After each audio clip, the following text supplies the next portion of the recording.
Students, आज हम पढ़ेंगे कक्षा 5 पेज नंबर 132 नदी का सफ़र। आप लोग बुक ओपन करेंगे। चलो हम पढ़ना स्टार्ट करते हैं। पेज नंबर 132 नदी का सफ़र। किसी भी नदी की शुरुआत ऊंचे स्थानों या पहाड़ों से होती है। नदी में पानी झरने झील से बारिश से या फिर हिम के पिघलने से आता है। हिम बर्फ। ओके, हिम का अर्थ होता है बर्फ। किसी भी नदी की शुरुआत कहाँ से होती है? ऊंचे स्थानों से, पहाड़ों से होती है। नदी में पानी झरने से, झील से, बारिश से या फिर हिम पिघलने से। हिम का अर्थ होता है बर्फ के पिघलने से आता है। ओके, जहाँ से नदी की शुरुआत होती है उस जगह को नदी का उद्गम कहते हैं। जहाँ से बच्चों नदी की शुरुआत होती है, जहाँ से नदी निकलती है, उस जगह को क्या कहते हैं? नदी का उद्गम स्थान कहते हैं। ये देखिए, नदी जैसे यहाँ से निकल रही है ना, तो यहाँ से पहाड़ों से निकल रही है, तो ये क्या हो गया? नदी का उद्गम स्थान हो गया। ओके, कई धाराएं आकर नदी में मिलती हैं। ओके, कई धाराएं आकर कहाँ मिलती हैं? नदी में। पहाड़ी क्षेत्र में ढाल अधिक होने के कारण नदी का बहाव तेज होता है, जिससे नदी गहरे घाटी वी आकार की घाटी बनाती है। तो पहाड़ों में क्या होता है? ढाल होती है ना, अधिक होती है ढाल। ओके, ढाल अधिक होने के कारण नदी का बहाव तेज होता है। ढाल के कारण नदी का बहाव तेज होता है, जिससे नदी गहरी घाटी बनाती है। गहरी घाटी वी के आकार की घाटी बनाती है। ओके, ऐसे वी के आकार की घाटी बनाती है। कई सारी छोटी नदियाँ मुख्य नदी से मिलती हैं तथा उसे बड़ी नदी बनाती हैं। इन छोटी नदियों को मुख्य नदी की सहायक नदियाँ कहते हैं। तो कई नदियाँ, छोटी छोटी नदियाँ ऐसी होती हैं जो मुख्य नदी, जो बड़ी नदी है, उससे मिलती हैं तथा उसे बड़ी नदी बनाते हैं।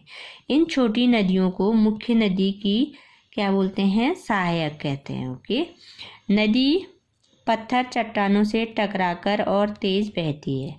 जो पहाड़ों में नदी बहती है तो पत्थर चट्टानों से टकराकर और तेज बहती है। ओके, पत्थरों से टकराती है, चट्टानों से टकराती है, तो उसका बहाव और तेज होता है। ओके, कई धाराएं आकर नदी में मिलती हैं। धाराएं, एक छोटी छोटी धाराएं आती हैं, वो नदी में आकर मिलती हैं। मछुआरे और सैलानी नदी के किनारे मछलियां पकड़ते हैं।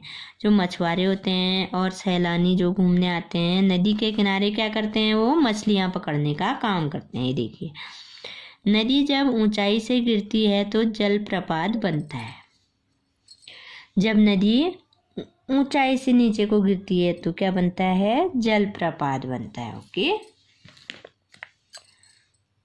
जलप्रपात बनता है। अब क्या होता है बच्चों?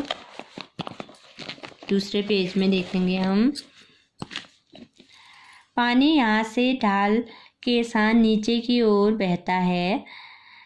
नदी की शुरुआत एक पतली धारा के रूप में होती है। आगे चलकर यही धारा गहरी और चौड़ी हो जाती है और एक नदी का रूप ले लेती है। यहाँ एक नदी का सफ़र दिखाया गया है। तुम्हारे आसपास भी कोई नदी होगी, उसके बारे में तुम क्या क्या जानते हो? तो बच्चों, यहाँ से ढाल के साथ नीचे की ओर बहता है नदी का पानी।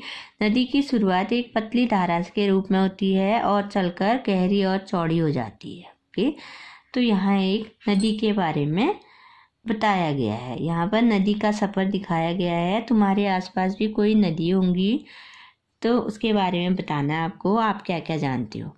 वह स्थान जहाँ से समुद्र में मिलती है उसे नदी का मुहाना कहते हैं। वह स्थान जहाँ नदी समुद्र में मिलती है उसे क्या कहते हैं? नदी का मुहाना कहते हैं। ओके, नदी अपने साथ खूब सारी रेत और मिट्टी लाती है। जो नदी होती है अपने साथ क्या लाती है? खूब सारी रेत और मिट्टी लाती है। ओके।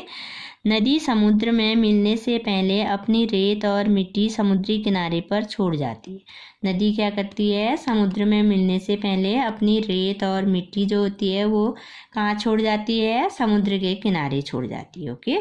जब कम ढाल होने के कारण बहाव बहुत ही कम हो जाता है तो नदी घुमावदार रास्ते बनाती है, जिसे नदी विसर्प मियंडर कहते हैं। जब कम ढाल होती है तो उसके कारण बहाव बहुत कम हो जाता है तो नदी घुमावदार रास्ते बनाती है, जिसे क्या कहते हैं? विसर्प या मियंडर कहते हैं। नदी यहाँ गहरी और चौड़ी है।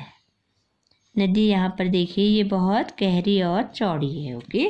तो बच्चों इसमें नदी के बारे में बताया गया है, नदी का सफ़र। ओके। तो आपको इसको पढ़ना है। ओके। नदी के बारे में बताया गया है इसमें। ओके। आप लोग भी आपके आसपास जो नदियाँ हैं ना, आप लोग बताएंगे कि आप लोग उस नदी के बारे में क्या क्या जानते हो। ओके। Thank you.